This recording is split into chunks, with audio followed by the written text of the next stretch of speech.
A lot of people don't like my comedy. A lot of white people don't like my comedy. A lot of white people say this to me. Hey, Amir. Hey. You get on stage, you make your jokes about white people. You say white people this, white people that. What if I did something like that, huh? What if I got on stage and I said, yeah, black people are like this, Muslims are like that. You'd probably call me a racist, wouldn't you? And I say, yeah, I would. Yeah, you should never do that. That's bad for your health. They're like, well, you do that, Amir. You do that. You get on stage, you make your jokes about white people. Don't you think that's a kind of racism? Don't you think that's dun dun dun reverse racism? I said, no, I don't think that's reverse racism.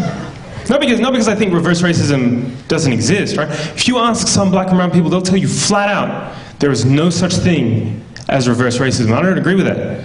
I think there is such a thing as reverse racism. And I could be a reverse racist if I wanted to. All I would need would be a time machine, right? And what I'd do is I'd get in my time machine, I'd go back in time to before Europe colonized the world, right?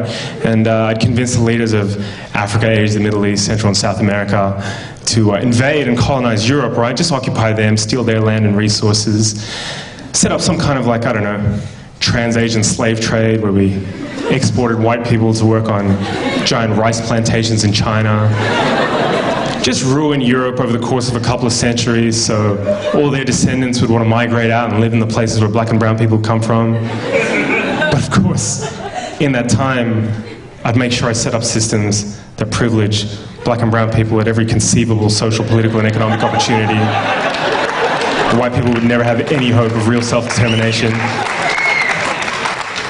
Just every couple of decades, make up some fake war as an excuse to go and bomb them back to the Stone Age and say it's for their own good because their culture's inferior, and then, just for kicks, subject white people to colored people's standards of beauty, so they end up hating the color of their own skin, eyes, and hair. If, after hundreds and hundreds and hundreds of years of that, I got on stage at a comedy show and said, hey, what's the deal with white people? Why can't they dance? That would be reverse racism.